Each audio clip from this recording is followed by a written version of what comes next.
तो सिंघाड़ा तुम घर में नहीं खाती जो वहां गई थी खाने? सिंघाड़ा घर में नहीं खाती है? वो लेते आती। पैसा ले रहा था सिंघाड़ा का? काहे का पार्टी रे? तो सिंगर से क्या मतलब है? तो फिर मतलब सिंघाड़ा पैसा लगा के खाओ तो काहे का हो? कहाँ हुआ था? अच्छा ये शेक्सपियर सरनी में। हाँ हम एक बार गए थे उसमें है, लेकिन ऑडिटोरियम बोलते हैं ना? ऑडिटोरियम में, हाँ हम एक बार गए थे। अच्छा है, इस ढंग से वेल बना हुआ है। उसी ढंग से कॉलेज हुआ करते हैं। कॉलेज में इस ढंग से बने रहते हैं और इस तरह से स्टेयर्स रहते हैं स्टूडेंट्स। कई बहुत सारे कॉलेजेज, हम पटना यूनिवर्सिटी में बताते हैं, पटना यूनिवर्सिटी में कुछ कॉलेजेज हैं। यहाँ का हम नहीं कॉलेज में गए हैं। उसमें क्या है कि वो क्या होता है कि इस ढंग से स्टेयर्स रहते हैं, इस ढंग से आर्क रहता है, जैसे यहाँ टीचर्स। हाँ वही कॉलेज सिस्टम है, हाँ वही सिस्टम ही है। और बहुत बड़ा सा कैंपस होता है ये, जैसे ऐसे आर्क रहेगा, ऐसे आर्क रहेगा, ऐसे आर्क रहेगा। और टीचर का बोर्ड होता है, बोर्ड पर टीचर मिटाता भी नहीं है, जो लिख दिया वो मिटाएगा नहीं, स्टिकर लगा होता है। इस बोर्ड पर बोर्ड रहता है, यहाँ से लेकर इसका दुगुना बोर्ड रहता है। टीचर वो लिखेगा तो डस्ट करने वाले रब नहीं करता। कॉलेज का क्लासरूम रहता है और वो टीचर अपना बताते चला गया, बताने के बाद जब वो कंप्लीट हुआ और भी उसको मैटर करना है तो वो जो है स्टिकर को करेगा, तो ये वाला बोर्ड ऊपर चला जाएगा। फिर एक दूसरा बोर्ड, 3 बोर्ड रहता है, 3 लेयर होता है। वो कॉलेज का हाइट्स भी होता है, वो सब कॉलेज का रूप मन वगैरह देखने में लगता है कि यस कॉलेज है।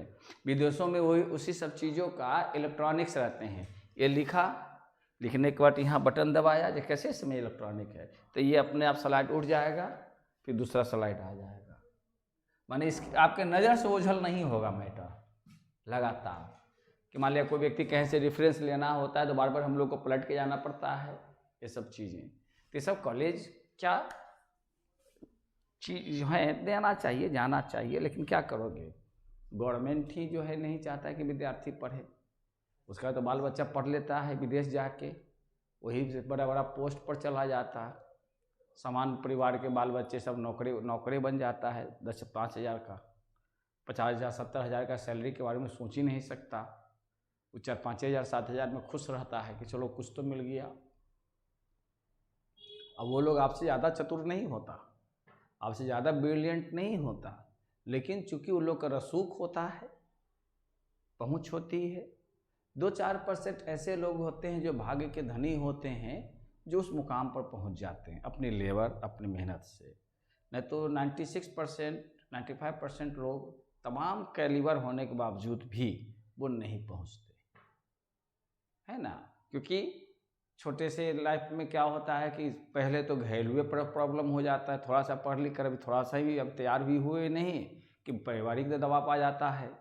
बच्चे हैं तो कहते हैं कि भाई इतना पढ़ा दिया, अभी ग्रेजुएट भी नहीं किया, तब भी जो है घर में कहने को मिलता है, बच्चे उसमें जो है खर्च मांगता है, गार्जियन हाथ उठा देता है, बच्चे उसको करने के लिए ट्यूशन पढ़ाने रखते हैं, कुछ पार्ट टाइम जॉब करने लगते हैं। तो परिणाम क्या होता है कि वो अपना पढ़ाई पर ध्यान देगा, अपने लीजर पर ध्यान देगा, तो जाकर जो है कमावेगा।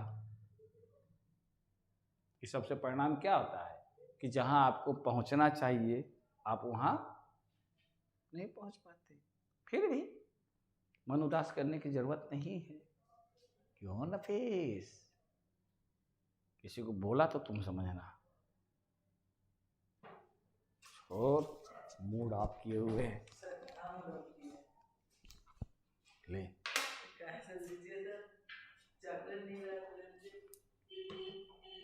जाओ चॉकलेट लेके आओ, 10 रुपया का, 1-1 रुपया वाला अभी लेके आओ, हम जब तक कुछ लिखते हैं। चलो जा, क्या हुआ है, 3-3-6 गो लेके आ, 6 गो, हाँ 6 नहीं 8 गो लेकर आना, 1 रुपया वाला। कौन सा लेकर आएगा? जेली लेके आना, जेली वाला नीचे होगा दरवाजे पर। अब बोलना सर को नहीं, चुपचाप जाना माना। तो देख, हम पिछले क्लास में प्रोडक्शन पर काम किया था, है ना, प्रोडक्शन फंक्शन पे, प्रोडक्शन और प्रोडक्शन फंक्शन।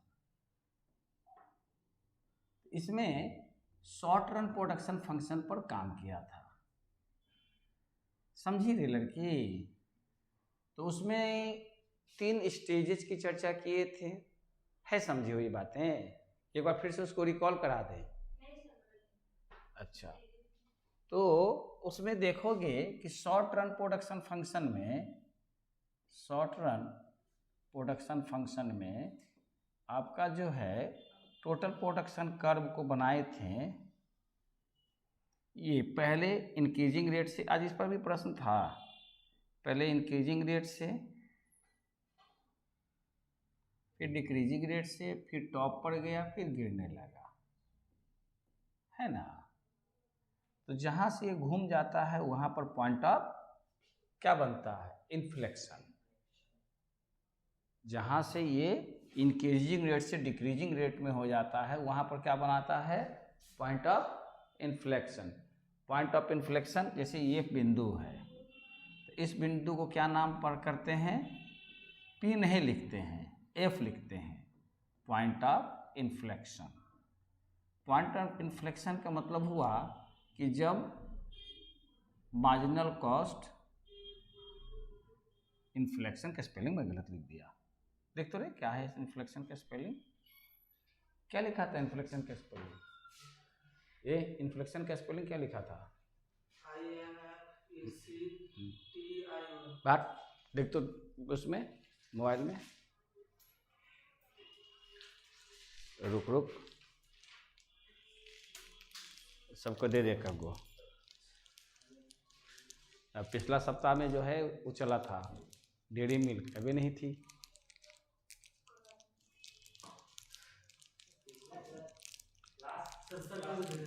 हाँ एगो है, एगो लेकर आया था, एगो लाओ हमको, बैठ जाके।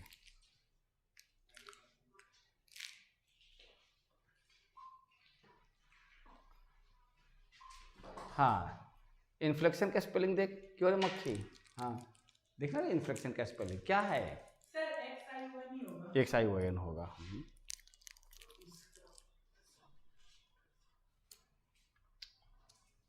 ठीक है ना। तो इसको बोलते हैं इन्फ्लेक्शन, मतलब होता है मोड़, घुमाव। तो जब तक ये जो है कह सकते हैं कि कन्वेक्स टू द ओरिजिन होगा, तब तक जो है टोटल प्रोडक्शन इंक्रीजिंग रेट से बढ़ेगा, समझ रही है, तब तक वो किससे बढ़ेगा, इंक्रीजिंग रेट से बढ़ेगा। जब जो है, अरे मक्खी, जब जो है आपका जो है ये टोटल प्रोडक्शन, यहाँ पर क्या होगा, इसका रिलेशन है कि पॉइंट ऑफ इन्फ्लेक्शन तक क्या होगा कि अगर मार्जिनल कॉस्ट की चर्चा करें और टोटल कॉस्ट, तो मार्जिनल कॉस्ट यहाँ पर जाकर मैक्सिमम हो जाएगा, समझ रही है। जब टोटल कॉस्ट या टोटल प्रोडक्शन मैक्सिमम हो जाएगा तो वहाँ पर मार्जिनल कॉस्ट 0 हो जाएगा, वहाँ पर मार्जिनल कॉस्ट 0 हो जाएगा। तो मतलब ये इसका रिलेशन हुआ, रिलेशन बिटवीन मार्जिनल कॉस्ट और टोटल कॉस्ट।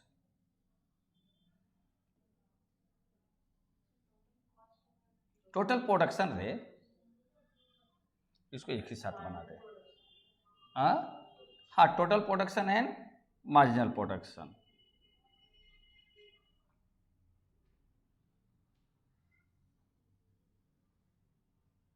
ये नहीं बनता है जल्दी,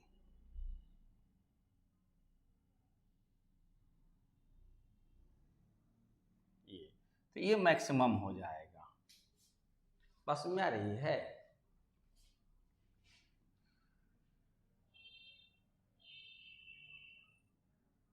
पॉइंट ऑफ इन्फ्लेक्शन यहाँ बना देते हैं और कुछ,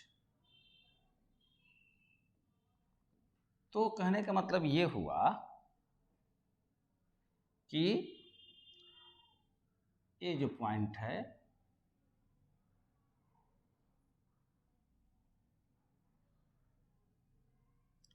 तो पॉइंट ऑफ इन्फ्लेक्शन जब तक ये जो है आपका तो माने ये तो मार्जिनल प्रोडक्शन इंक्रीज करता रहेगा तब तक टोटल प्रोडक्शन इंक्रीज करता रहेगा, लेकिन किस रेट से? इंक्रीजिंग रेट से। जब मार्जिनल प्रोडक्शन मैक्सिमम हो जाएगा तो टोटल प्रोडक्शन के कर्व पर एक पॉइंट इमर्ज करेगा, उभरेगा, उसको बोलते हैं पॉइंट ऑफ इन्फ्लेक्शन। जब मार्जिनल प्रोडक्शन गिरने लगेगा तब भी टोटल प्रोडक्शन बढ़ता रहेगा, लेकिन किस रेट से? डिक्रीजिंग रेट से। जब मार्जिनल प्रोडक्शन जीरो हो जाएगा तो टोटल प्रोडक्शन मैक्सिमम हो जाएगा, और जब मार्जिनल प्रोडक्शन निगेटिव हो जाएगा तो टोटल प्रोडक्शन गिरने लगेगा। ये किसका एक रिलेशनशिप है एमपी और टीपी के। हम लिखने नहीं जा रहे हैं, बात इसमें समझ में आ गई। अब जो है दूसरी बात जो है कि अगर हम इसके साथ साथ अगर हम ये लेके चलें एपी तो देखेंगे क्या कि एपी जो है, एपी को ये हमेशा जो है एमपी, पहले इतना ही रहने देते हैं, ये बात समझ में आ रहे हैं। अब अगर हम दूसरा कर्व बनाते हैं एपी और एमपी का तो देखते हैं, अच्छा इसी में पिछले क्लास में चर्चा किया था 3 स्टेजेज का, देखी थी 3 स्टेजेज के बारे में? नहीं,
है ना। इसमें देखोगे कि ये सब तो प्रोडक्शन का मीनिंग समझाए थे, आरी बात समझ में है ना। फिर उसके बाद ये प्रोडक्शन का जो था किसको कहते हैं तो इसके बारे में समझाए थे पिछले क्लास में। तुम था लड़के कि technological transformation of inputs into outputs, ये तो चर्चा थी। जो डायग्राम की चर्चा हो रही है ये डिटर्मिनेंट्स हो गए, इसमें हम लोग लेबर और कैपिटल को लेके चलेंगे। अब होता है कि 2 तरह के होते हैं प्रोडक्शन फंक्शन, एक शॉर्ट टर्म प्रोडक्शन फंक्शन होते हैं और एक लॉन्ग रन प्रोडक्शन फंक्शन। तो किस तारीख का था रे? 17 तारीख का है। अब देख, शॉर्ट टर्म प्रोडक्शन फंक्शन क्या कहते हैं कि ऐसा production function in which at least one input is kept constant, at least एक इनपुट कम से कम कांस्टेंट होनी चाहिए। और लॉन्ग रन में कोई भी इनपुट कांस्टेंट नहीं होता, सभी के सभी वेरिएबल्स होंगे। फिर जो है यहाँ पर इस शॉर्ट टर्म प्रोडक्शन फंक्शन में जो है देखेंगे कि फिक्स इनपुट को हम लोगों ने के लिया और वेरिएबल इनपुट को एल लिया।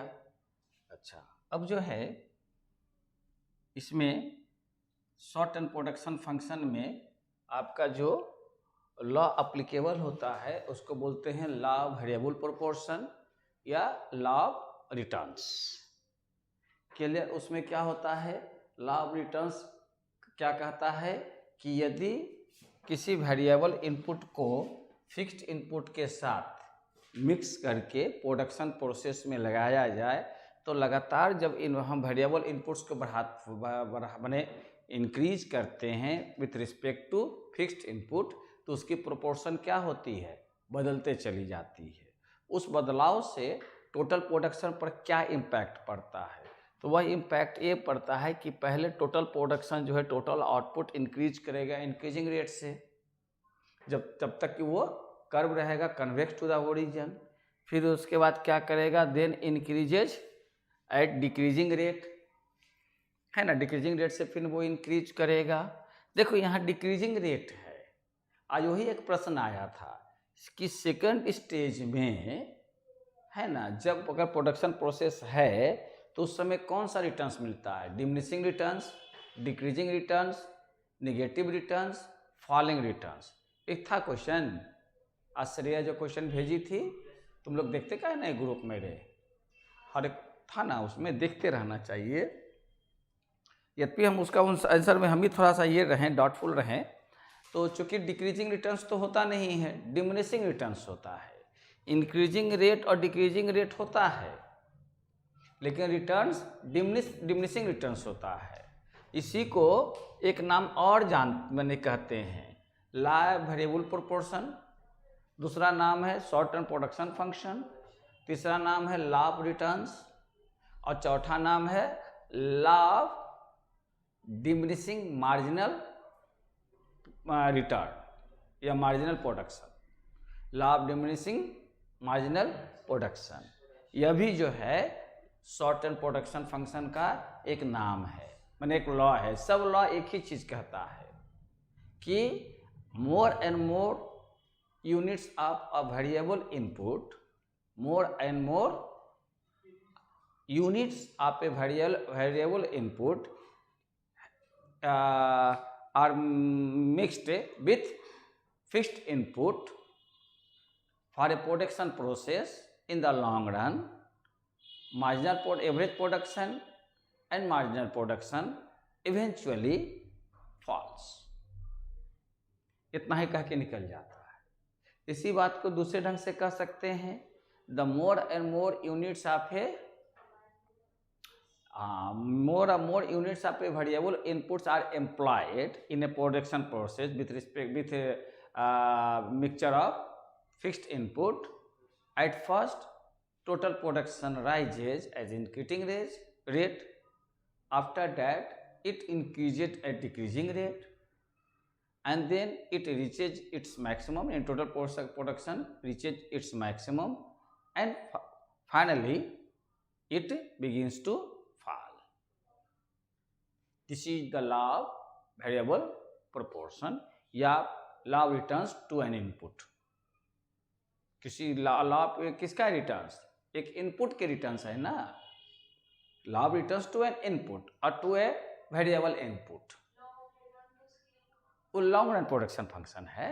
स्केल टर्म जैसे ही आएगा वो लॉन्ग रन प्रोडक्शन फंक्शन है, लेकिन वेरिएबल प्रोपोर्शन रहेगा तो उसमें प्रोपोर्शन फिक्स्ड रहता है। यही तो बात समझनी है। उसमें जो होते हैं प्रोपोर्शन, जितने भी इनपुट्स हैं उसके प्रोपोर्शन क्या रहते हैं, फिक्स्ड होते हैं। लेकिन शॉर्ट टर्म प्रोडक्शन फंक्शन में जो प्रोपोर्शन है वो बदलते रहते हैं। क्यों बदलते रहते हैं, मैंने इस बात का चर्चा किया था कि देखो क्यों बदलते हैं, कि जैसे मान लो फिक्स्ड इनपुट कैपिटल है, कैपिटल का वैल्यू 100 है, आपका वेरिएबल इनपुट लेबर है, तो आप एक लेबर लगाते हैं तो इसका रेशियो क्या हो जाएगा 100:1। दो लेबर लगाते हैं तो 100:2, तो रेशियो बदल गया ना, 50 हो जाएगा। अगर हम 3 यूनिट्स लगाते हैं तो इसकी प्रोपोर्शन फिर क्या हो जाएगी, बदलता जाएगा।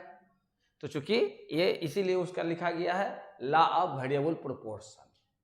लेकिन लॉन्ग रन में जितने भी इनपुट्स है उसके प्रोपोर्शन में हम चेंजिंग नहीं करते। हम इंक्रीज और डिक्रीज करेंगे तो सेम परसेंटेज से करेंगे, सेम अमाउंट से करेंगे, अतः उसमें प्रोपोर्शन चेंज नहीं होता।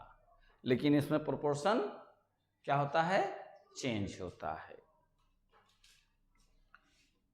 अच्छा, फिर जो है ये डिफिनेशंस हो गए। ये जो है यहाँ पर हम लोगों ने ये कॉन्वेक्स और कॉनकेव के बारे में समझे थे। तो देखिए ये हो गया इंक्रीजिंग रेट, ये पॉइंट ऑफ इन्फ्लेक्शन हो गया। फिर यहाँ से डिक्रीजिंग रेट और ये फॉल करने लगा। ये वाला लाइन सीधे होना चाहिए था, तिरछा भाग गया।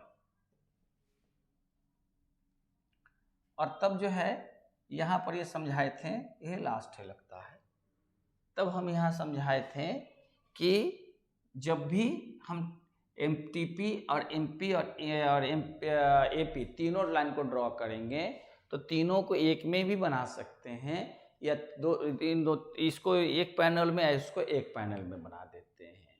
तो उस स्थिति में क्या करना चाहिए कि पहले जो है टोटल प्रोडक्शन को ड्रॉ कर लेना चाहिए, फिर उसके बाद आपका जो है पॉइंट ऑफ इन्फ्लेक्शन हो जाएगा। पॉइंट ऑफ इन्फ्लेक्शन से एक लाइन को ड्रॉ कर लेंगे, समझ रहे हैं। पॉइंट ऑफ इन्फ्लेक्शन से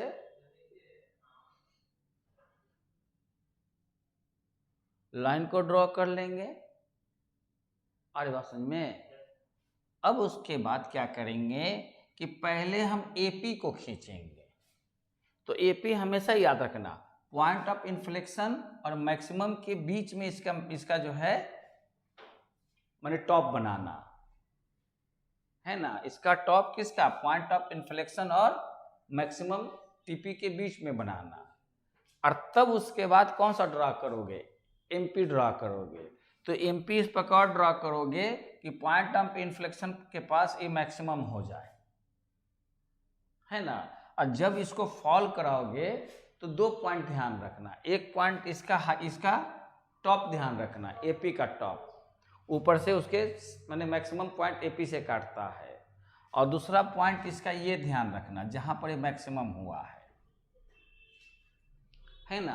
तो अब MP खींचते समय और AP खींचते समय, मैंने ड्रॉ करते समय, खींचने मतलब ड्रॉ करते समय, ये कुछ बैलेंसिंग को ध्यान रखना, नहीं तो आपका फिगर गलत हो जाएगा। तो आप किसी भी ढंग से जो है आप TP को ले लीजिए ना, इस ढंग से लार्ज S बना ना दीजिए।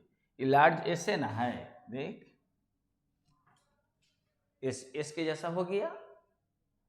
तो जब लार्ज S बना देगी तो उसमें क्या होगा कि या तो यहाँ से उठाकर हाथ को थोड़ा सा ये कर देगी, कर्व बनाते हुए चल जाएगी, और उसमें पॉइंट ऑफ इन्फ्लेक्शन जहाँ से देखना कि घूमेगा वो पॉइंट तुम्हारे लिए पॉइंट ऑफ इन्फ्लेक्शन हो जाएगा। वहाँ से डॉट डॉट डॉट डॉट करके खींचना है ना, ये भी line co dot dot dot करके खींचना। बात समझ में आ रहे हैं। अब इन्फ्लेक्शन पर एक डॉट कर देगी, और तब इन दोनों के बीच में AP को जब ड्रॉ करेंगे तो AP को इसके बीच में, यानी इसमें कहीं पर भी लाइन को एक जोड़ी ना कि इन दोनों के एकदम एग्जैक्ट बीच में हो, लेकिन AP का हाईएस्ट जो है, मैक्सिमम जो है, ये पॉइंट ऑफ इन्फ्लेक्शन के बाद आएगा, लेकिन इसके पहले आएगा, माने AP और TP के बीच में इसका मैक्सिमम होगा।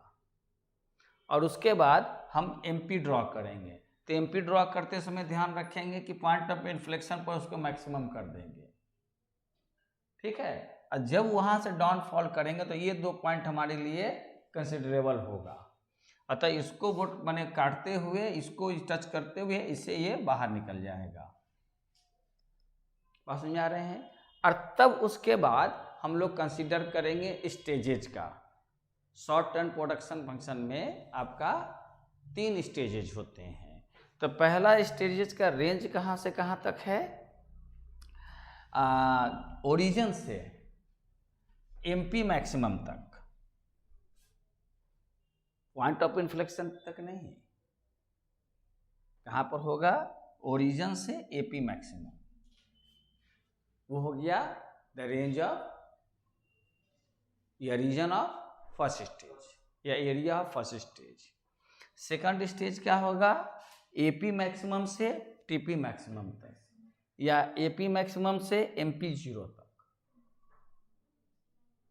उसके बाद थर्ड स्टेज होगा। तो जितने भी तरह के एंटरप्रेन्योर जो हैं अपनी जो डिसीजन मेकिंग करते हैं वो हमेशा सेकंड स्टेज में करते हैं, वो हमेशा सेकंड स्टेज, इसमें दोनों गिरते रहता है, यहाँ से देख दोनों गिर रहा है। अच्छा, अब एक चीज़ और इसमें नोटिसेबल है कि सबसे पहले एमपी का मैक्सिमम होता, उसके बाद एपी का मैक्सिमम होता और सब उसके एकदम अंत में टीपी का मैक्सिमम होता। तो सबसे पहले टॉप कौन बनाता है? सबसे पहले टॉप एमपी बनाता, उसके बाद कौन टॉप बनाएगा? और फाइनली टीपी बनाएगा। तो निश्चित है कि अब इससे और भी बातें सीखते हैं कि एमपी जो है फर्स्ट स्टेज में वो बढ़ता भी है और गिरने भी लगता है फर्स्ट स्टेज में, और एपी जो है फर्स्ट स्टेज में लगातार वो चढ़ते चला जाता है ना। जहाँ पर वो अपना मैक्सिमम करता है वहीं पर फर्स्ट स्टेज खत्म कहलाता है। ये बातें समझ में आ रही है। और दूसरी बात क्या हो जाती है कि सेकंड स्टेज में टोटल प्रोडक्शन फिर भी बढ़ता रहता है।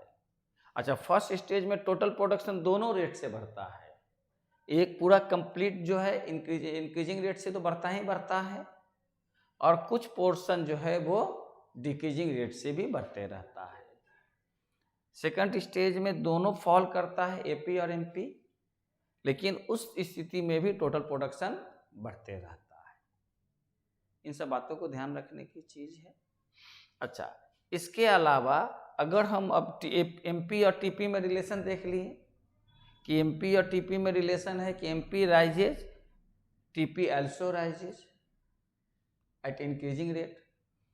फर्स्ट हो गया। सेकंड हो गया कि when MP is maximum, TP there is a point of inflection emerged on the TP curve. When TP begins to fall but remains positive, total production even increases but at decreasing rate. When MP becomes 0, TP becomes maximum, and when MP becomes negative, TP falls. ये 4 points लिख दी गई। आई बात समझ में? अच्छा, अब MP और AP का रिलेशन, तो एमपी और एपी में क्या होगा कि व्हेन एपी और एमपी बोथ आर राइजिंग, दोनों के एक साथ कर सकते हैं रिलेशन है। तो व्हेन एमपी और AP both are rising, MP rises faster than AP, होगा ना कि व्हेन एमपी और एपी बोथ आर, अगर चॉकलेट से कुछ हुआ तो तुम समझना, खांसी हो गया है, खा लेना रे तुम लोग भी, गुजरेगा तो सब एक ही साथ सब गुजर जाएंगे, फिर जन्नत में जाके पढ़ाई होता रहेगा, है ना। सब लोग वहीं क्लास सजेगा, उधर से आवेंगे, उधर से आवेंगे एक से एक लोग, जन्नत में क्या होगा तो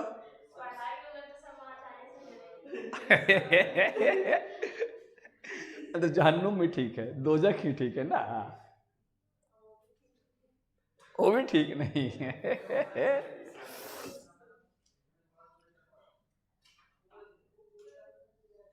जन्नत से बढ़िया दोजख ही ठीक है ना ना, लेकिन मजबूरी है, रहना है दोजख में। तो कह रहे थे, कहाँ कुछ कह रहे थे, बोल क्या बोल रहे थे मिश्रा?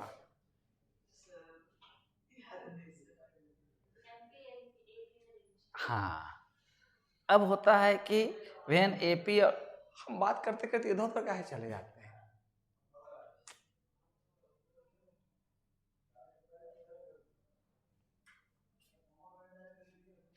अब दूसरी बात है क्या कि when AP or MP both are rises, MP rises faster than AP. That's why MP curve will be above AP curve. Simple, पहला रिलेशन हो गया।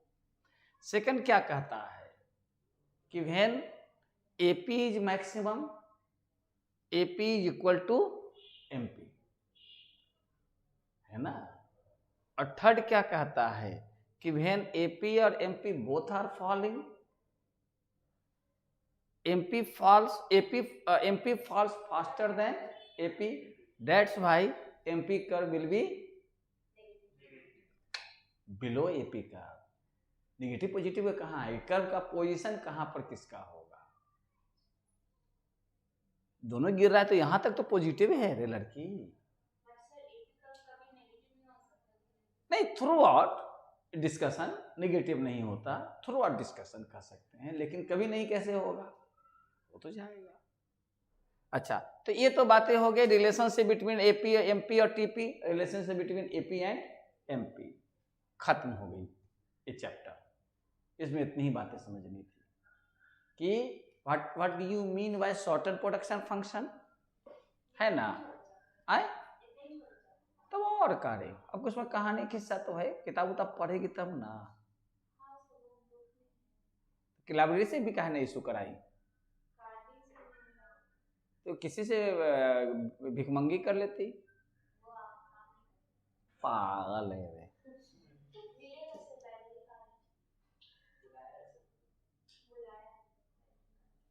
अब परीक्षा होगी तो लाइब्रेरी कार्ड बनाएगा। अरे कुछ नहीं,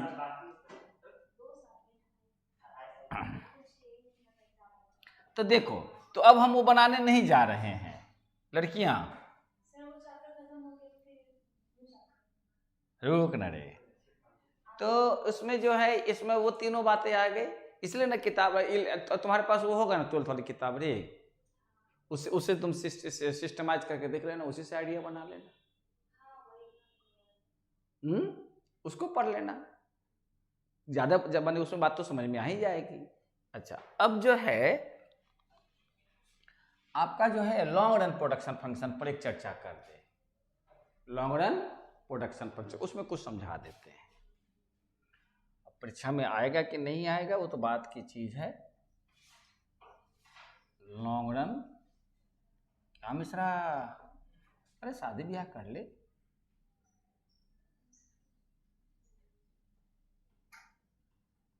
ये महासभा मिश्रा जो है फर्स्ट सेमेस्टर परीक्षा के बाद निमंत्रण देगा। नहीं, सगाई है अभी, चलना है, यही RP सेंटर में सगाई करेगा।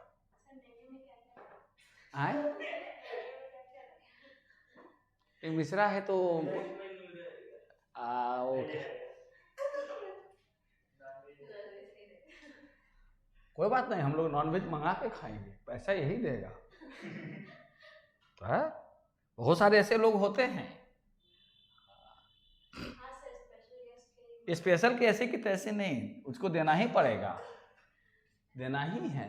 देखो लॉन्ग रन प्रोडक्शन फंक्शन में इसमें 3 टाइप्स ऑफ लॉ होते हैं, उसमें 3 स्टेजेज होते हैं, इसमें 3 लॉज होते हैं, समझ रहे हैं। एक लॉ को कहते हैं,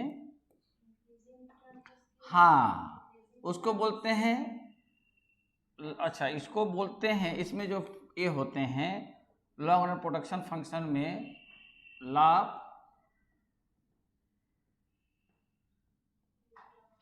हाँ रिटर्न्स टू स्केल। स्केल का मतलब यहाँ क्या होता है,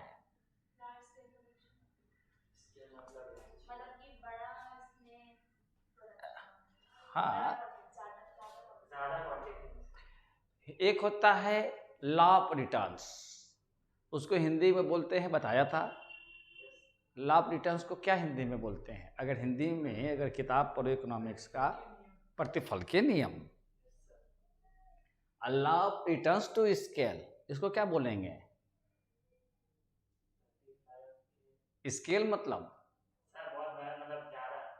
स्केल को, हाँ स्केल मतलब, स्केल का हिंदी रूपांतरण क्या है, इंग्लिश वर्ड है ना, तो उसका हिंदी क्या है स्केल का मतलब,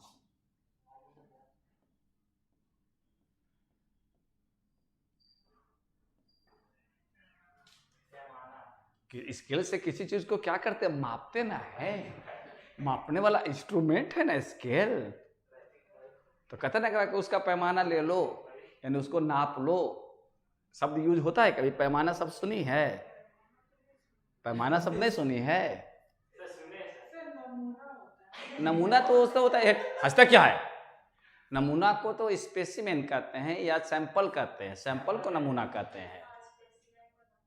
हाँ, तो वो किताब वगैरह का स्पेसिमेन का होता है। लेकिन अगर चावल दाल गेहूं का लोगे तो उसको सैंपल बोलते हैं। कुछ सैंपल भेज देना भाई।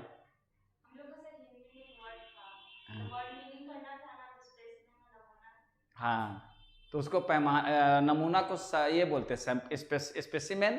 तो स्पेसिमेन स्पेशली केवल किताबों के लिए होती है, लेकिन सैंपल वो किसी भी चीज़ की होती है। कुछ सैंपल दिखाओ, कोई आइटम खरीदने जाओ, ह्यूज क्वांटिटी या कोई भी क्वांटिटी लेना है तो क्या करते हैं, आप सैंपल देखते हैं, है ना। और स्केल का मतलब होता है पैमाना, इसको बोलते हैं पैमाने का प्रतिफल। हाँ, और इसी स्केल का मतलब होता है फांदना, बिना किसी चीज की मदद से एक तरफ से दूसरी तरफ फांद जाना। हाँ, मैंने कहते हैं ही स्केल्ड द माउंटेन, उसने माउंटेन पर चढ़ गया, माउंटेन को चढ़ाई कर दी, वो दीवार फांद गया। तो ही स्केल्ड द वॉल, उसने दीवार को फांद गया। देखो स्केल का कितना वर्ड होता है। खैर, मैं यहां बता रहा था कि law of returns to scale is applicable in long run production function. There all the inputs are variable, there is no fixed input, only technology is considered as fixed। Technology एक ऐसी है जो शॉर्ट रन में और long run दोनों में fixed होते हैं। बाकी अदर जितने भी इनपुट्स हैं उसमें से अगर एक भी इनपुट्स अगर आपने हेल्ड कर लिया, उसमें कम भी बेसी नहीं करेंगे, बाकी इनपुट्स को आप घटा बढ़ा रहे हैं, तो उसको शॉर्ट रन प्रोडक्शन फंक्शन माना जाएगा। लेकिन अगर जितने भी इनपुट्स हैं उस सभी इनपुट्स को अगर आप क्या कर रहे हैं, वैरी कर रहे हैं, तो वो क्या कहलाएगा, लॉन्ग रन प्रोडक्शन फंक्शन। और लॉन्ग रन प्रोडक्शन फंक्शन में कौन सा लॉ अप्लीकेबल है, law of returns to scale. Scale का मतलब यहाँ होता है साइज ऑफ फॉर्म। स्केल का मतलब होता है, स्केल का मतलब साइज ऑफ फॉर्म, है ना। फॉर्म अपने साइज में लगातार एक्सपेंडिंग करता है, उसको जो है न्यू स्पेस की जरूरत पड़ेगी तो नया स्पेस वो बढ़ा लेगा, न्यू उसको कैपिटल की जरूरत पड़ेगी, कैपिटल मतलब कैपिटल गुड्स, मशीनरी या अदर इंस्टॉलेशन की जरूरत पड़ेगी, अदर कुछ वर्कशॉप लगाने की जरूरत पड़ेगी, वो भी उसको करता चला जाएगा। बात समझा रहे हैं, कुछ बात समझा रहे हैं, क्योंकि इसमें वो क्या करेगा, लॉन्ग रन में वो तमाम प्रक्रिया को अपनाएगा जिससे कि उसकी कॉस्टिंग कम आए, है ना। अधिक से अधिक वो प्रोडक्शन या बाय प्रोडक्ट्स को भी प्रोडक्ट मना करते रहे कि उसका कोई भी चीज़ वेस्टेज नहीं हो, क्योंकि एक चीज़ प्रोडक्शन करेगा तो उसका कुछ ना कुछ आपका वेस्टेज निकलेगा, स्क्रैप निकलेगा। अगर उसको रीमोल्डिंग करता है तो उससे भी कोई अदर बाय प्रोडक्ट तैयार हो जाएगा, होता है ना ऐसा। एक चीज़ से अगर बना रहे हैं तो उससे कुछ आपका वेस्टेज गिरा तो उससे कुछ दूसरी चीज़ बन गई। सपोज करो कि कपड़े जो है, जैसे जो आपका कपड़े बनाते हैं उसका वेस्टेज गिरता है, तो वेस्टेज को देखते हो वो सब क्या करता है, उसको सब बंडलिंग करके रख देता है, फिर उसको बेच भी देता है। आजकल जितना भी सामियाना वगैरह बनता है तो पहले नारियल के रस्सी से कसा जाता था, आजकल देखोगे सब कपड़े से बांधता है, अब रस्सी नहीं कोई यूज करता। तो पहले जितना भी बांस बांधता था सामियाना वगैरह तो उसमें रस्सी का यूज करता था, खासकर नारियल वगैरह का। तो क्या होता है, जहाँ कपड़ा बनता होगा उसका कतरन है, वेस्टेज है, उसके लिए बाय प्रोडक्ट हो जाता है। खैर, तो ऐसा उसके बाद क्या होता है कि अगर आप स्केल अपना प्रोडक्शन बढ़ाते हैं, लॉन्ग रन में जाते हैं, तो आप अपना रिसर्च सेंटर कर सकते हैं ताकि आप अपने प्रोडक्शन में जो है और उसको बेहतर ढंग से कर सकते हैं। रिसर्च के लिए रिसर्च सेंटर बना सकते हैं, डेवलपमेंट बने, उसको इनोवेटिव कैसे किया जाए उस पर अपने जो है लोगों को लगा सकते हैं, मैंने अलग से जो है लोगों एक ही डिपार्टमेंट बना सकते हैं, है ना। तो इससे क्या होगा कि आपका स्केल लगातार क्या होता जाएगा, आप अपने प्रोडक्ट को बेचने के लिए अलग अलग तरह के जो है सेल्समैन को रख सकते हैं, है ना, क्योंकि लार्ज स्केल में तो ये तमाम प्रक्रियाओं पर जो है आपको काम होगा। तो जैसे जैसे इन सब चीज़ों को हम विस्तार देते हैं वैसे वैसे फर्म का साइज क्या होता है, बड़ा होता चला जाता है। बात समझ में आ रही? देखिए, scale refers to the size of a firm, है ना। Expanding nature of a firm, that is the reference of scale. Changing the size of a firm by adding some other facilities और वर्किंग एरिया, है ना। Level of कह सकते हैं employment of all inputs increases, decrease की तो बातें नहीं होगी। तो इस स्थिति में यहाँ पर 3 लॉज लगते हैं। कौन कौन लॉज लगते हैं रे? पहला जो है आपका बोल रहे न पीस, law of increasing returns to scale, पढ़ लोगे इसको, LIRS, law of increasing returns to scale. आगे बात समझ में है? इसमें कहोगे कि वेन कर सकते हैं 10%, है ना,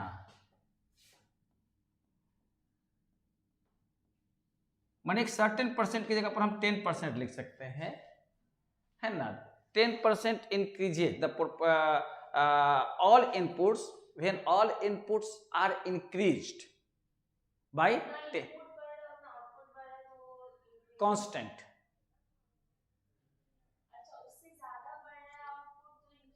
हाँ, डिक्रीजिंग, जो माने when all inputs are increased by 10%.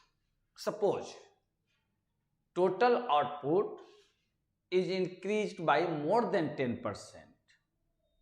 Law of increasing returns to scale states or says, describes भी कर सकते हैं कि when all inputs are increased by a certain percent, total output increases more than 10%. It is this is the statement of law of increasing returns to scale.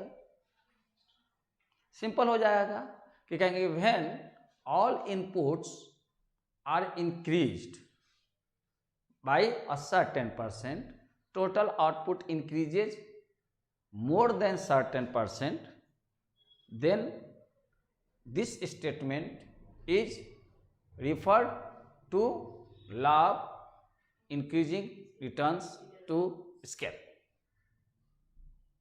आई बात समझ में मिश्रा? कि अगर 10% से हम बढ़ाते हैं इंक्रीज ऑल इनपुट्स, है ना, ऑल इनपुट्स,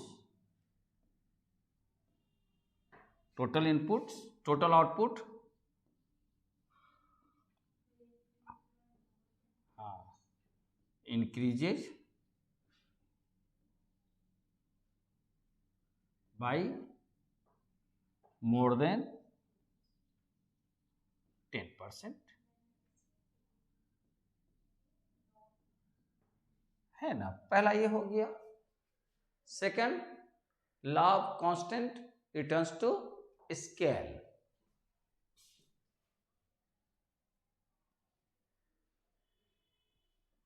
इसमें क्या होगा रे महासभा? हाँ, सेकंड हो जाएगा आराम से इसमें, लेकिन इन द सेम प्रोपोर्शन लिखना चाहिए। All inputs are increased by same proportion, माने जितने भी है उसकी अपनी जो प्रोपोर्शन को कांस्टेंट रखेंगे और तब इनपुट्स को सबको उस ढंग से बढ़ाते हैं तो टोटल आउटपुट के बारे में जो रिजल्ट आएगा उसके अनुसार बात आ जाती है। दूसरा जो है वो कौन सा होगा? लॉ ऑफ कांस्टेंट रिटर्न, इसे केवल लॉ भी नहीं कहीं कहीं लिखता है, CRS लिख देगा, constant return to scale. Increasing return to scale IRS, और CRS और DRS। इस तो समझी बुझी हुई चीज है। तो LCRS यानी 10% increase inputs, 10% increase output also increase by 10%, वो हो जाएगा law of constant return to scale. लिखने की जरूरत है नहीं ना मिश्रा? LCRS से क्या समझे? LCRS से क्या समझे? टू, फिर से बोलना आराम से। लॉ, एल से लॉ है कि लॉन्ग है रे? क्या है? लॉ है। हाँ बोल। कांस्टेंट, सौ नहीं है, कांस्टेंट। स का है बोल दिया रे।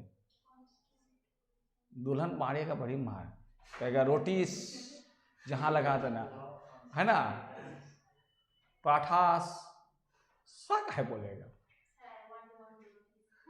क्या बोली रे? आई वांट वन रोटीस, मारेगा तो बजेगा सीटी। बोल LCRS का क्या है? ला, एल से क्या पढ़ेंगे? ला, और सी से क्या पढ़ेंगे? बोल। कांस्टेंस नहीं रे, कांस्टेंट, कांस्टेंट बोल। हाँ कांस्टेंट रिटर्न्स टू स्केल। तो मतलब कि when all inputs are increased by a certain percent, say 10%, total output also increased, increases exact by 10%. Clear? Then constant returns to scale is operating in the production process, है ना। और third है, हाँ, law of DRS हो गया। इसको क्या पढ़ोगे मिश्रा? पर एल से लॉ ऑफ तो जुड़ जाएगा, और डी से नहीं रे, लॉ ऑफ डिमिनिशिंग। इंक्रीजिंग है तो डिक्रीजिंग होगा रे, इंक्रीजिंग से डिक्रीजिंग कर देते हैं। लॉ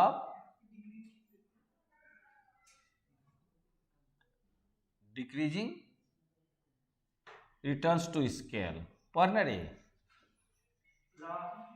इसको पढ़ने देना मिश्रा को। रिटर्न कहाँ लिखा रे? Returns to scale. इसमें जितना परसेंटेज से हम टोटल इनपुट बढ़ाएंगे उससे कम, और टोटल आउटपुट उस परसेंटेज से कम बढ़ेगा। ये तीन गो चीज है। और अगर इसका डायग्राम कभी कभी बनाया जाता है तो इधर टोटल प्रोडक्शन रखते हैं, इधर इनपुट्स रखते हैं, तो ये बनता है। ऐसा डायग्राम कभी कभी देखिएगी। ये हो जाएगा तुम्हारा IRS, और ये CRS, और ये DRS। देखना है सब, फिर फोटो वोटो कहाँ मिलेगा, है ना। ये एक डायग्राम बनता है। तो ये जो है आपके पास टोटल प्रोडक्शन, अरे टोटल प्रोडक्शन इनपुट्स कहाँ से होगा? हाँ, QL का संबंध होगा ना, क्योंकि टोटल प्रोडक्शन को हम आउटपुट को Q ले लेते हैं और इनपुट्स हो जाते हैं यहाँ, तो यहाँ पर क्या होगा? Q is a function of, अगर हम लेबर और कैपिटल दोनों को लेते हैं तो, यानी इनपुट्स 1 इनपुट्स 2 ऑल इनपुट, अगर हम लेबर और कैपिटल को लेते तो यहाँ तो इनपुट होगा ना। Output is a function of labour capital, यानी दीज ऑल आर इनपुट्स। तो हॉरिजॉन्टल एक्सिस पर हमको क्या रखना पड़ेगा, इनपुट्स, और वर्टिकल एक्सिस पर आउटपुट को रखना पड़ेगा, तब ना हमारा प्रोडक्शन फंक्शन बनेगा। ये बात समझ में आ गई? कोई दिक्कत नहीं। इसको एक टर्म से और सीखा जाता है, शायद आपकी किताब में यूज करेगा या नहीं करेगा। अरे हाँ है इस टाइम बता देते हैं। इसी को और भी एक तरीका से सीखा जाता है। एक जो है लॉन्ग रन प्रोडक्शन फंक्शन को, एक जो है प्रोडक्शन फंक्शन है, वो व्यक्ति जो है कॉब्डोग्लास, सर बोलते थे कॉब्डोग्लास, तो हमको समझ में नहीं आता था। दो अलग अलग इकोनॉमिस्ट हैं, कॉब और डगलस, और भी नेम, मैंने उसका कुछ आगे पीछे नाम होगा, तो इसको आप लोग कभी सर्च करके एक किताब मिलेगा, वो 12वीं की किताब में नहीं मिलेगा। आप लोग कॉब्डोग्लास प्रोडक्शन फंक्शन, ऐसे कॉब डगलस प्रोडक्शन फंक्शन है ना। तो सर बोलते थे हमारे कॉब्डोग्लास, उस समय तक समझे में नहीं आता क्या बोलते थे। और जैसे तुम लोग अभी एकदम मैंने इनोसेंट माइंड हो, फ्रेशर हो, तो समय हम भी रहे होंगे। खैर किताब के तो शौकीन थे, किताब तो हम स्टोर करते थे, किताब में देखते थे, है ना। कॉब्डोग्लास यानी कॉब डगलस, ये लो, इस 12th में नहीं मिलेगा ये टर्म, तुमको हायर क्लास में मिल जाएंगे, खासकर इसमें मिल जाना चाहिए। तो आप लोग इसको कभी ढूंढिएगा या आप देखिएगा, जो भी टर्म्स आप देखते हैं, ये थोड़ा इससे न्यूमेरिकल ज़्यादा बनाया जाता है। कॉब डगलस प्रोडक्शन फंक्शन ये बनाते हैं क्यू। क्यू क्या हो गया, टोटल आउटपुट। और हम लोग लिखते हैं Q is a function of, Cobb Douglas ने डबल ही वैल्यू पर काम किया, एल के, दोनों वेरिएबल है। तो क्यू जो है ये ए, एल यहाँ अल्फा, और ये के यहाँ बीटा लिखते हैं, है ना। ये जो प्रोडक्शन फंक्शन है, एक किसका दिया हुआ है, कॉब डगलस का दिया हुआ, ये लॉन्ग रन में अप्लीकेबल होता है। समझ रहे हैं? क्यू क्या इंडिकेट करता है, आउटपुट लेवल। ए क्या हो गया, पैरामीटर, है ना। और एल हो गया हमारे पास लेबर, के हमारे पास क्या हो गया, कैपिटल, और अल्फा, ये अल्फा जो है वो क्या हो गया, और बीटा ये भी पैरामीटर हो गया। ये किसका हो गया, यानी लेबर का, ये इलास्टिसिटी को शो करता है, एक कैपिटल की इलास्टिसिटी को शो करता है। तो इसकी मदद से, इस प्रोडक्शन फंक्शन की मदद से भी तीनों तरह के जो प्रोडक्शन है लॉन्ग रन के, उसके बारे में डिस्कशन किया जा सकता है। तो क्या है कि इससे निष्कर्ष निकलता है कि यदि अल्फा प्लस बीटा, कोई ए और बी भी लिखता है, ए और बी भी लिखता है, तो अल्फा प्लस बीटा अगर इन दोनों का जोड़ क्या हो जाए, मोर देन 1, तो ये कौन सा हो जाएगा, IRS। ये क्या हो जाएगा, इंक्रीजिंग रिटर्न्स टू स्केल। अगर alpha plus beta equal to 1, तो ये हो जाएगा CRS। और अगर alpha plus beta less than अगर 1 हो जाएगा, कॉब्डोग्लास फंक्शन देखना है एक बार, खासकर मैंने केवल इसका स्ट्रक्चर कि मैंने कॉब्डोग्लास फंक्शन प्रोडक्शन फंक्शन क्या कहता है, उसका कौन सा इक्वेशन है, उस इक्वेशन में जो वेरिएबल्स है उसकी क्या मीनिंग है, इतना जान के छोड़ देना। फिर कभी हायर क्लास में पढ़ोगे तो इसके बारे में सीखना। DRS ना रे, DRS। अब मान लो कि आपके पास दे दिया गया Q इक्वल टू 3L 0.7 और K 0.3। तो कहेगा कि ये जो प्रोडक्शन फंक्शन है वो कौन सा प्रोडक्शन फंक्शन, लॉन्ग रन तो है ही है, लेकिन किस में अप्लीकेबल है?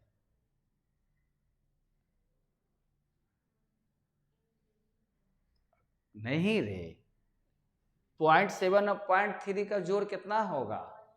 तो 1 हो गया, तो कौन सा हो जाएगा? उससे मतलब नहीं है ना, यहां पर कहाँ उसकी चर्चा किया। हमको तो इसके पावर से इसको कैलकुलेट करना है, तो CRS हो गया। अगर रहता Q इक्वल 4/5 या 4 ही रहता, या मान लेते हैं 5 रहता, अल्फा 2/3 और बीटा यानी K जो है 1/3 रहता। तो बता ये कौन सा प्रोडक्शन फंक्शन होता? तब पागल है कहा रे, 2/3, हाँ 1/3, तो 3/3 ना हो गया, 1 हो जाएगा। ये कभी कभी ऐसा देता है, आपका हो सकता है। आप इसमें देखना, ये जो वाला मैट है ना, उसमें देखे तो रे, उसमें दिया है कि नहीं इस तरह के सवाल? लाओ तो, इसको भी तो उलट के नहीं देखी होगी। अरे पागल की लड़की,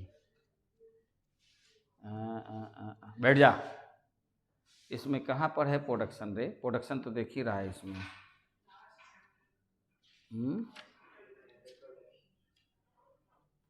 इस सब में भी है मैटर, प्रोडक्शन एंड कॉस्ट। इसमें ABC पर लाकर रोक दिया है, कहीं ना कहीं मिलेगा जरूर इस तरह ये टर्म्स प्रोडक्शन फंक्शन में। तो नहीं दिया है तो नहीं दिया है, लेकिन ये आएगा।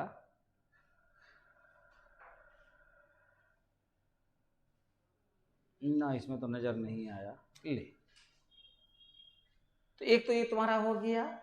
अब इसी से एक और हम टर्म्स सिखा दें, तुम लोग उसको घर से करके आना। समझ रही है? क्या करके आना है? काहे कि वो करा देंगे तो एक और करा देंगे, प्रोड्यूसर्स इक्विलिब्रियम। समझ रही है? तो याद होगा ये यहीं पर खत्म हो गया। समझ में आ रहे हैं कि short run production function, long run production function में इतनी ही बातें जाननी है। ये कॉब डगलस प्रोडक्शन फंक्शन अगर कभी चर्चा में आए तो आपके नज़र के सामने रहे कि हमने ये डिस्कशन किया था। और इसके पावर जो रहता है इसको इलास्टिसिटी ऑफ इनपुट कहते हैं। अगर ये इलास्टिसिटी का दोनों का योग, दोनों का सम जो है अगर मोर देन 1 हो जाएगा तो वो इंक्रीजिंग रिटर्न्स टू स्केल में ऑपरेटिंग होगा, इक्वल टू 1 होगा तो कांस्टेंट में होगा, और कम होगा तो डिक्रीजिंग हो जाएगा। अब जो है आपको जो माने कह सकते हैं कि इस चैप्टर का जो फाइनल टेस्ट होगा वो होगा आपको जिस प्रकार कंज्यूमर इक्विलिब्रियम किए थे उसी ढंग से हमें प्रोड्यूसर्स इक्विलिब्रियम करना है। बात समझ में आ रहे हैं? तो हम लोग सीखेंगे लॉन्ग रन प्रोडक्शन फंक्शन का। तो सब बातें समझ गए, शॉर्ट रन का पढ़ गए। एक बार उसमें से आप पढ़ लीजिएगा। आप लोग के पास भी जो भी किताबें होंगी, नहीं होगा तो 12th की किताबें होंगी, उसको पढ़ लीजिएगा। कुछ MCQs देख लीजिएगा, परीक्षा में 2-4 दिन 5 दिन रह गया है तो और सब काम को पेंडिंग करके, क्योंकि इसी बहाने 2 बातें तो सीख जाएंगे, आंसर्स तो मिल ही जाएगा। लेकिन पढ़ तो लो एक बार, कम से कम जो किताब प्रिंट करवाई 20-25-40 रुपया लगा, कम से कम उसका ऑब्जेक्टिव तो पढ़ ले। बगल में आंसर्स भी है, अगर कोई डाउट्स रह जाएंगे तो हम लोग क्लास में डिस्कशन कर लेंगे, उस बहाने हम भी कुछ नई चीज़ सीख लेंगे। होता है जब भी कुछ पढ़ाते हैं तो बने कुछ ना कुछ न्यू चीज़ सीख ही लेते हैं। जब इतनी बार पढ़ाते हैं उसके बावजूद भी कोई ऐसा प्रश्न आता है उस पर काम करना पड़ता है। और बाकी तो मैंने चॉकलेट खिला दिया उसके बाद भी तुम्हारे चेहरे पर हंसी नहीं है। वो ले ले बड़ा, मैंने वो पिछले क्लास में कहा था चॉकलेट लेकर आना, अंत में हम ही को पैसा देना पड़ा चॉकलेट के लिए। देखा, हर किसी ने नदी को समुद्र में मिलते देखा। कभी किसी ने देखा कि समुद्र नदी में मिलता है? देखी है? समुद्र को नदी में मिलते देखा है किसी ने? नदी को समुद्र में मिलते देखा, लेकिन पहले समुद्र नदी में मिलता है, तब फिर नदी जो है समुद्र में मिलती है।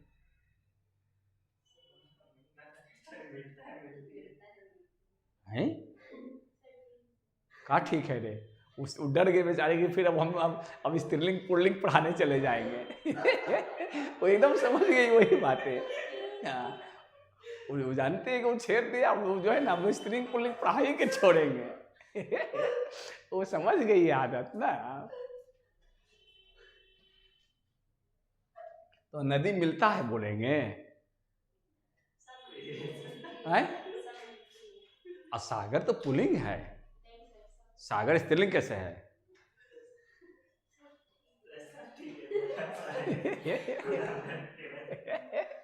बड़ा मासूमियत से बोलती है कि बेकार में बात उलझ जाएगा, समय हो गया, टाइम दिया हुआ है, तो फोन बज जाएगा। नफीस बोल रही थी, हम कहा कैसे ठीक है वो पूछ लेंगे। काहे रे नफीस, काहे बोलती किसी के बारे में रे? तुमको तकलीफ है तो तुम भी किसी के साथ घूम ले। पागल, किसको ढूंढ रहे थे? उसको किसी से पहले ही, तुमसे पहले मैंने व्यवस्था कर थी, तो इसीलिए वो पहले अपना मिल गए, एक दूसरे के दिखाई पड़ जाएगा तो अब तुम्हारा वाला उसके वाला में रंग का अंतर पड़ जाएगा तो दिक्कत ना हो जाएगा। अब इधर देख, प्रोड्यूसर्स इक्विलिब्रियम, एक प्रोड्यूसर्स का इक्विलिब्रियम कहाँ होगा?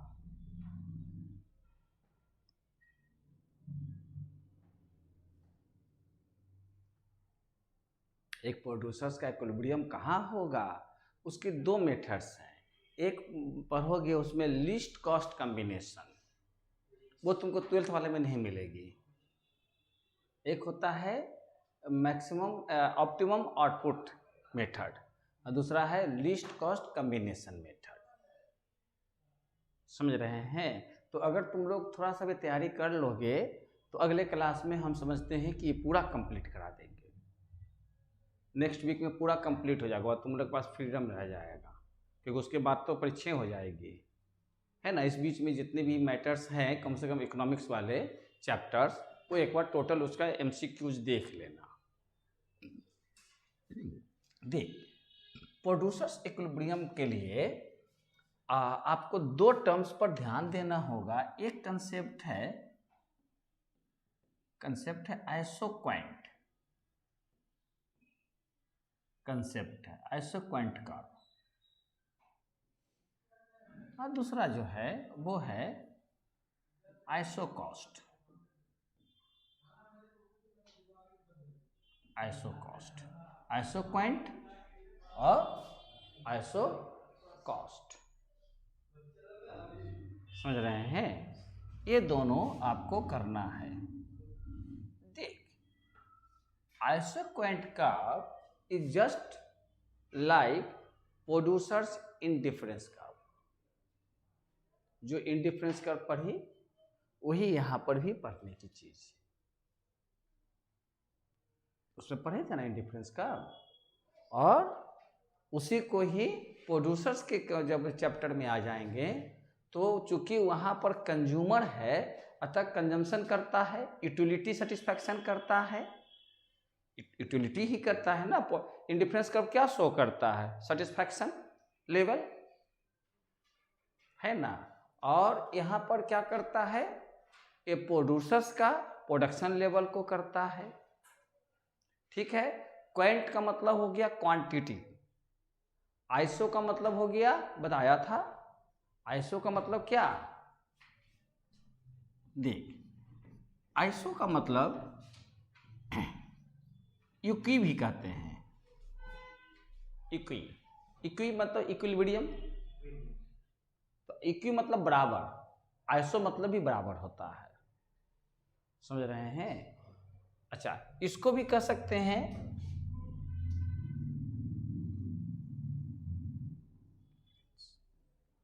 इंडिफरेंस। इसलिए इंडिफरेंस कर्व को, है ना, इंडिफरेंस कर्व को क्या होगा,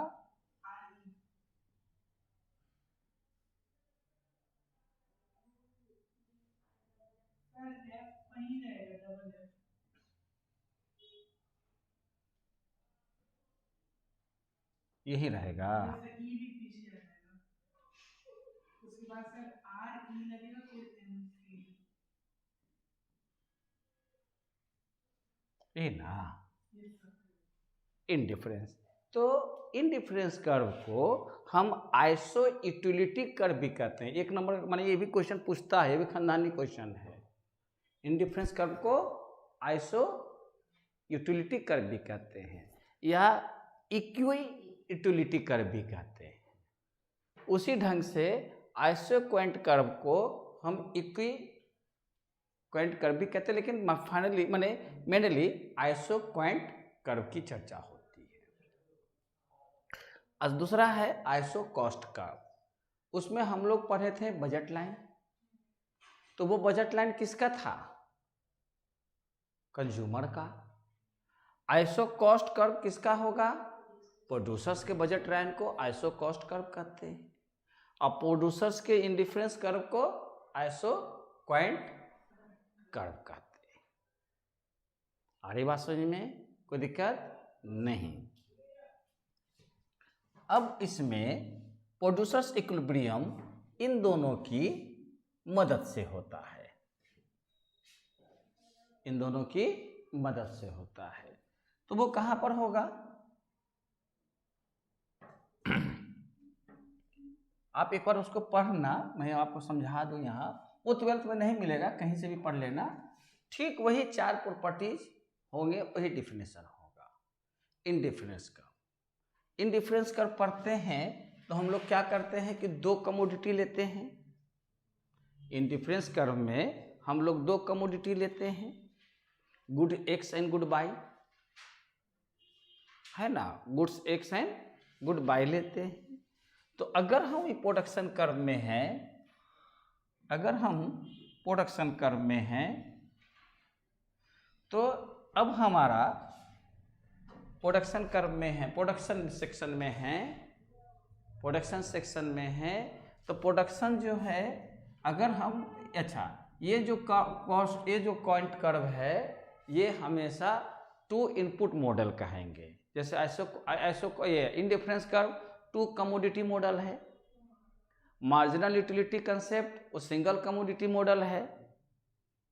बात समझ में आ रहे हैं। तो इसमें जो है हमारा जो आइसो कॉस्ट और आइसो क्वांट का जो कंसेप्ट है, इसमें हमारे पास 2 इनपुट मॉडल है और दोनों वेरिएबल है। तो मतलब हम लोग कौन सा प्रोडक्शन फंक्शन में है, बोलो, लॉन्ग रन प्रोडक्शन फंक्शन में है, क्योंकि हम 2 इनपुट ले रहे हैं और दोनों को वैरी कर रहे हैं। इस प्रकार हमारी बात क्या मैसेज पहुंचती है कि इंडिफरेंस का या आइसो क्वांट और आइसो कॉस्ट का जो कंसेप्ट है वो लॉन्ग रन में एप्लीकेबल होता है। बात समझ में आ रहे हैं, बच गया।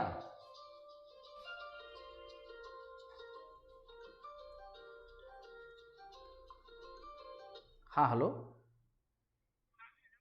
हाँ बोलिए बोलिए।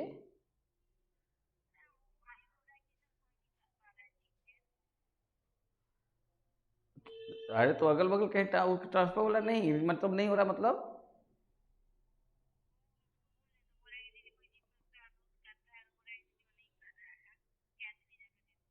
अरे तो फिर अब हम क्या करें बताओ। हम बार बार तुम किसी तरीका से व्यवस्था करके करो। थोड़ा देर में भी हम क्लास में हैं, तब तक देखो कैसी तरह से। ठीक है, गणेश सर को बोल दो। हाँ हाँ,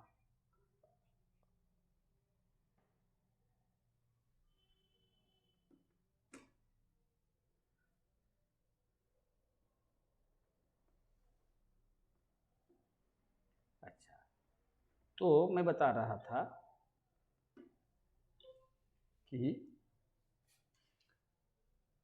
क्या बता रहा था रे, आइसोक्वांट का।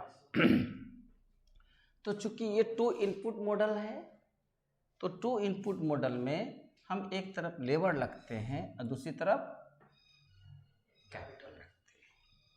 हमारी बात समझ में, एक तरफ लेबर और दूसरी तरफ कैपिटल रखते हैं, और हम कुछ यूनिट्स ऑफ लेबर और कुछ यूनिट्स ऑफ कैपिटल को कंबाइन करते हैं।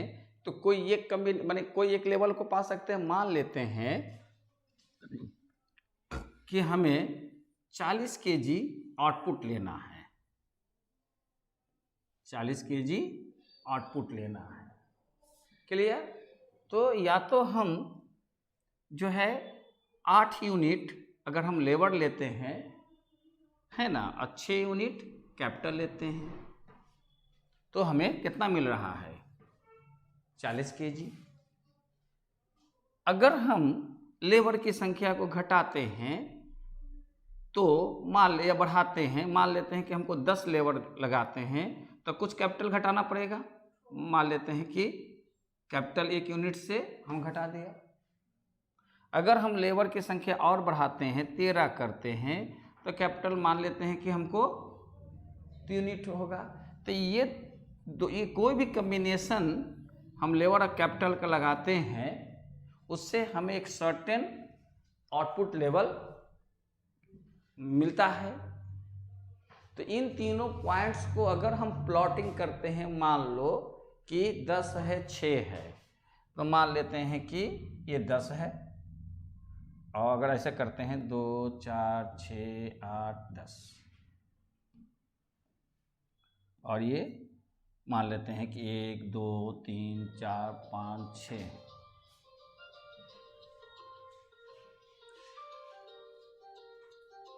हाँ हेलो, अच्छा ठीक।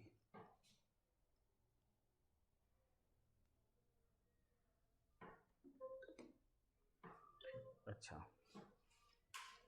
अब जो है 8 लेबर है और 6 कैपिटल है, तो यानी कि 2 4 6 8 10, अच्छा फिर 12 14, ये है ना। अब 8 लेबर है, 1 2 3 4 5 6, तो 8 और 6 का संबंध है, यानी तुम्हारे पास ये हो जाता है, ये पॉइंट हो जाता है। फिर 5 और 10 का है,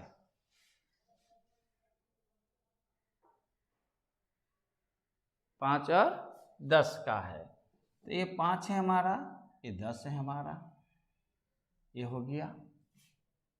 फिर 13 और 3 का है, ये 3 है, ये 13 है, ये मिला दिया। इस प्रकार जब हम मिलान करेंगे तो ये जो कर्व बनेगा, इसी को क्या बोलेंगे, IQ बोलेंगे। उसमें IC बोलते हैं, इसमें IQ कर्व बोलेंगे। उसमें IC का मतलब ही होता है इंडिफरेंस, और C से कर्व होता है। लेकिन यहाँ पढ़ेंगे तो आइसोक्वांट कर्व, हाँ आइसोक्वांट कर्व। और यहाँ पर ये जो है दे देना चाहिए, कोई एक लेवल बना देनी चाहिए। यही 2-3 चीज़ की डिफरेंस है, आइसोक्वांट कर्व और आइसोकॉस्ट कर्व। ये इंडिफरेंस कर्व में क्या क्या डिफरेंस है। तो पहला डिफरेंस ये हुआ, बाकी सिमिलरिटी है, ये भी डाउनफॉल है, वो भी डाउनफॉल है, ये भी कन्वेक्स टू द ओरिजिन है, वो भी कन्वेक्स टू द ओरिजिन है। और समझ में आ रहे हैं। लेकिन इंडिफरेंस कर्व में यूटिलिटी का लेवल डिफाइंड नहीं रहता। क्यों? क्योंकि हिग्सियन मॉडल में यूटिलिटी को हम ऑर्डर करते हैं, रैंक करते हैं, उसको हम फिगर वैल्यूज नहीं डालते। अरे बात समझ में। लेकिन आइसोक्वांट में वो फिगर क्लियर रहता है। बात समझ में आ रहे हैं। दैट इज द डिफरेंस, बाकी सब सिमिलर। तो अब कोई कहेगा कि what would be the definition of indifference isoquant curve, तो क्या कहेंगे? जैसे इंडिफरेंस कर्व में क्या करते हैं? Indifference curve is the locus of all alternative combinations of two goods that give the same level of satisfaction. यही ना था? तो यहां क्या बोलेंगे? Isoquant curve is the combinations of alternative combinations of two inputs that produce same level of output. Produce के जगह पर yield का प्रयोग कर सकते हो, YIELD, yield, that yield same level of output. तो डिफिनेशन क्लियर हो गया कि व्हाट इज आइसोक्वेंट कर्व, है ना? How will you define isoquant curve? तो सिंपली क्या कह सकते हैं कि isoquant curve is the locus of various alternative combinations of two inputs, various combinations of two inputs that yield the same level of output। नहीं, definition clear हो गया?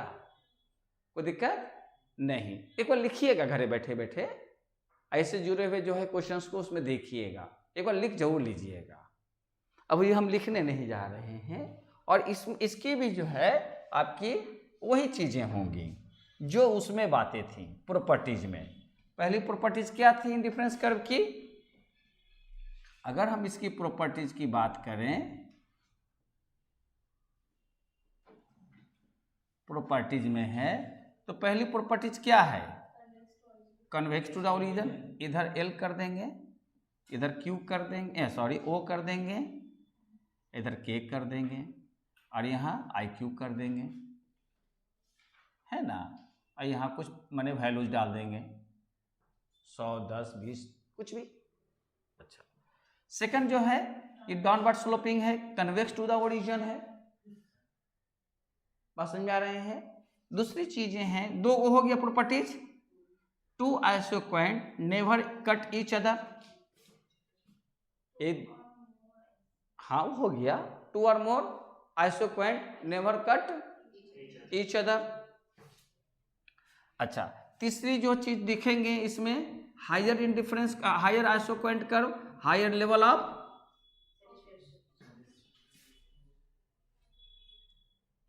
Of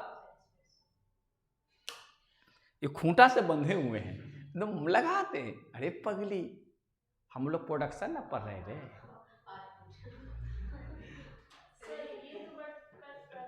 नहीं, ये बात को प्रूव किया जाता है कि कट नहीं करेगा।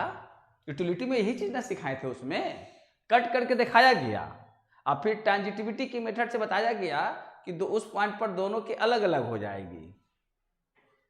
नहीं समझी?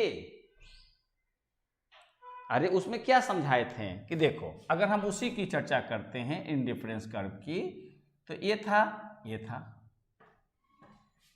एक पॉइंट हम लोग यहां ले लिया, एक पॉइंट यहां ले लिया, एक पॉइंट यहां ले लिया, इसको IC1 ले लिया, इसको IC2 ले लिया, इसको A ले लिया, इसको B ले लिया, अरे मक्खी, इसको C ले लिया।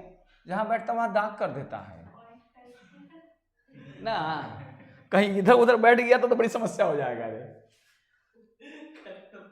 अरे अगर मान लो कोई ऐसी उसी जगह बैठ गया तो सिस्टम में बंद हो। मान लो कि यहाँ बैठ गया क्रॉस के पास, तो क्या होगा? क्रॉस हो जाएगा। अब मिनिमाइज के पास बैठ गया, अगर वो थोड़ा बहुत पढ़ा लिखा रहता तो बार बार मिनिमाइज के पास बैठता, उड़ जाता।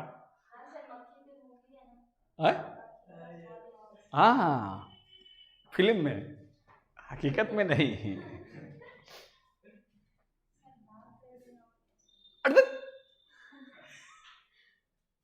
तो देख इसमें क्या हुआ कि IC1 में A इक्वल टू B है ना, IC1 में A इक्वल टू B हो गया। अरे इंडिफरेंस कर्व में किसी भी लेवल पर जाओगे, किसी भी इंडिफरेंस कर्व में, तो उसका लेवल ऑफ सेटिस्फैक्शन सेम रहता है, चाहे वो A पर, चाहे B पर, चाहे यहाँ पर कोई भी वैल्यूज हो, तो किसी भी लेवल पर वो रहेगा तो उसका सेटिस्फैक्शन लेवल क्या होगा? सेम रहता है ना। नहीं समझी? सरिया लिया?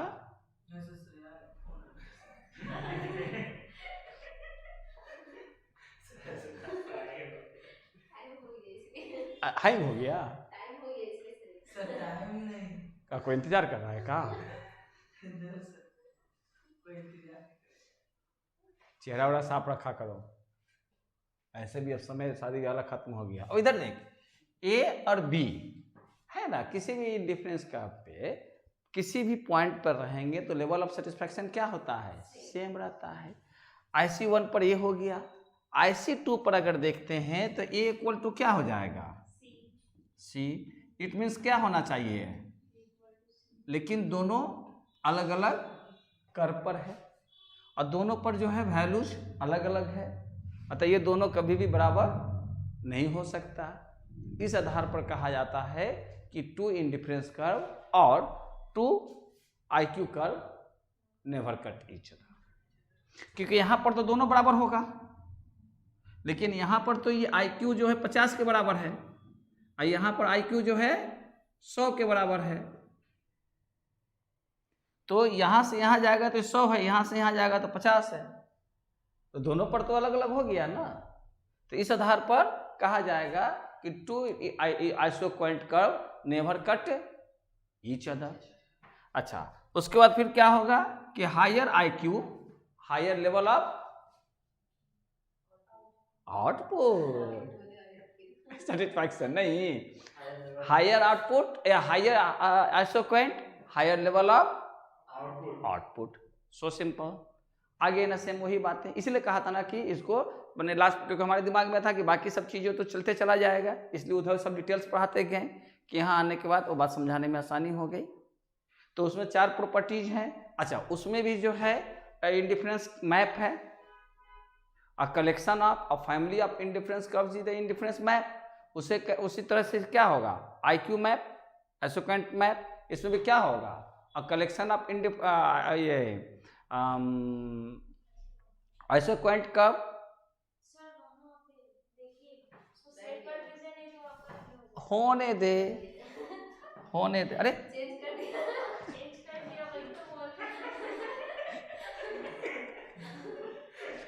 चेंज कर दिया।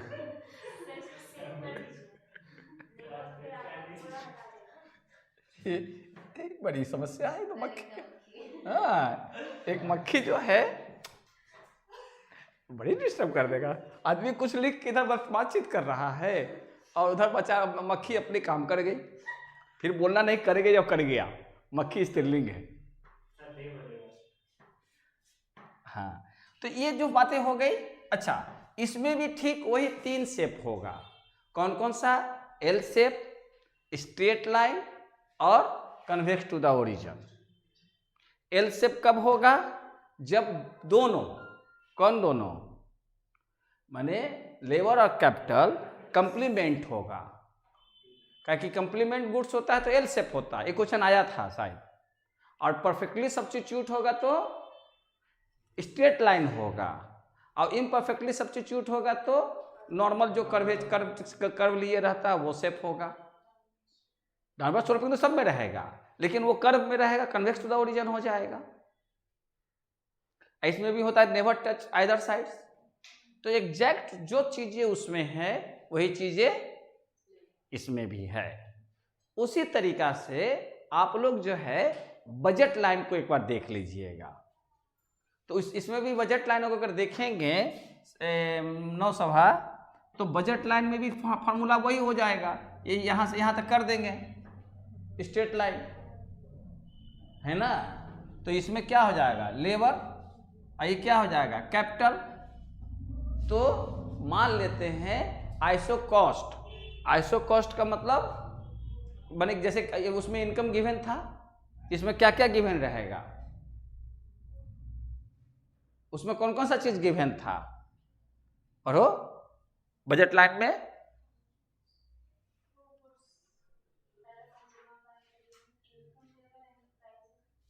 ऐसे सब कमोडिटीज।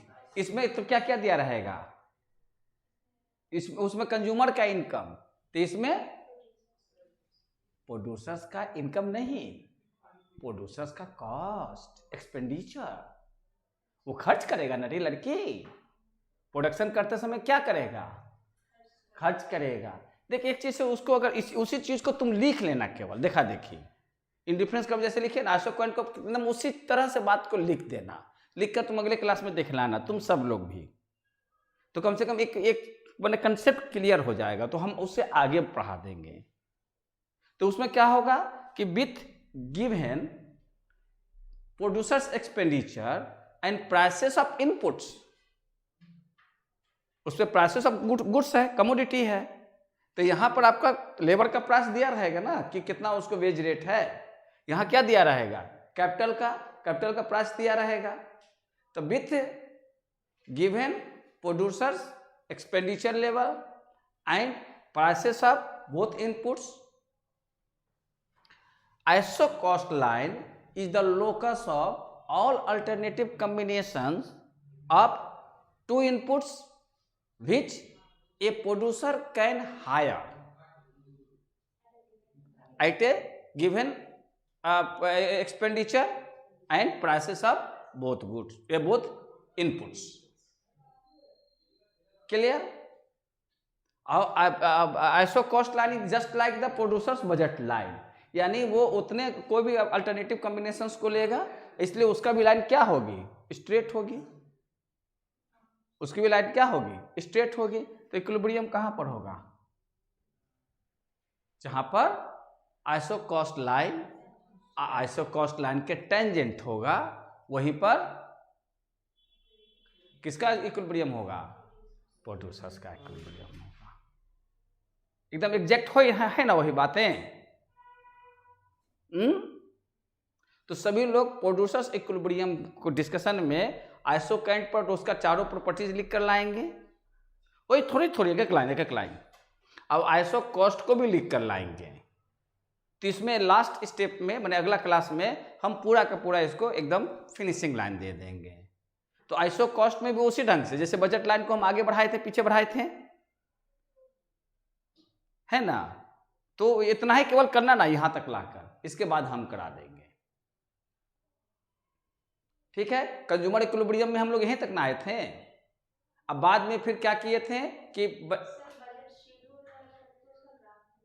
हाँ, तो बजट शेड्यूल बनाएंगे तो इसमें नहीं बना सकते हैं आइसो कॉस्ट शेड्यूल, सेम बना देना। जैसे उसमें 100 रुपया कंज्यूमर से इनकम था, इसमें प्रोड्यूसर इनकम जो है, प्रोड्यूसर एक्सपेंडिचर 100 रुपया कर देंगे, और उसका लेबर का कॉस्ट जो है 5 रुपया कर देंगे, और कैपिटल का कॉस्ट 10 रुपया कर देंगे। तो कॉम्बिनेशन नहीं बन गया सेम। समझ बात आ रही है मिस्टर? तो कम से कम रिकॉल हो जाएगा दोनों, ये भी रिकॉल हो जाएगा, वो भी रिकॉल हो जाएगा। इससे क्या होगा कि आंसर्स देने में अब दुविधा में नहीं रहेंगे। इसलिए इत्मीनान से बैठकर, क्योंकि अभी 3 दिन अगले तो मंगल को आना है, और उसके बाद वाला सप्ताह में परीक्षा है, तो परीक्षा के नाम पर थोड़ा सा सेल्फ स्टडी कर ली जाए, क्योंकि बजट लाइन हम लोग बहुत शुरू में किए थे, अतः उसको सामने रखकर ठीक पर ठीक वही उतार देना, है ना। 1-2 बार मिस्टेक होगा सब लिखने में, लेकिन देख सामने रखोगे तो कमोडिटी को प्रोडक्ट कर दोगे, गुड को प्रोडक्ट या इनपुट कर दोगे, जहां पर भी गुड रहेगा उसको क्या कर दोगे, इनपुट कर दोगे, और जहां पर भी यूटिलिटी या सेटिस्फैक्शन रहेगा उसके जगह पर क्या कर दोगे, output. You are great girl. किसका एजम्पशंस? हाँ, क्या क्या एजम्पशंस है बोल।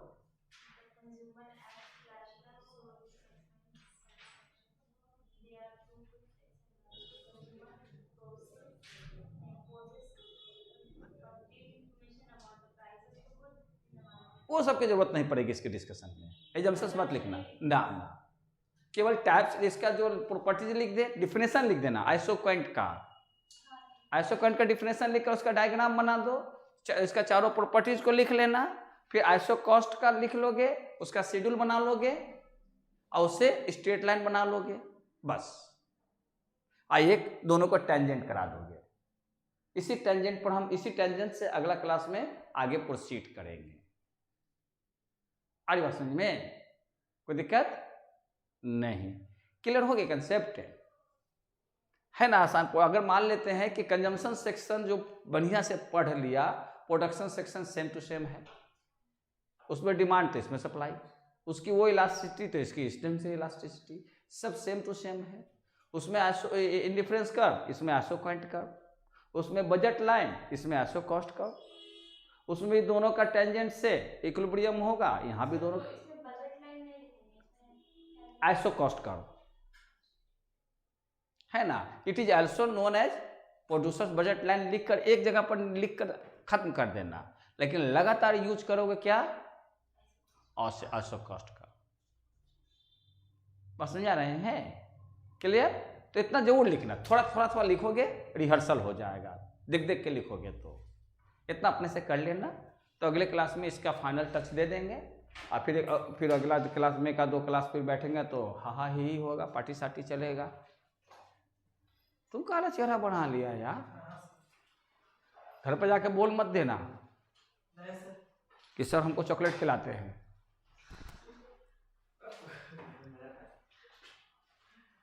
ये नफीस बड़ी हंसती है, काहे हंसी, चॉकलेट खिला तो बोल देगा घर पर, तो घर वाला कहेगा ना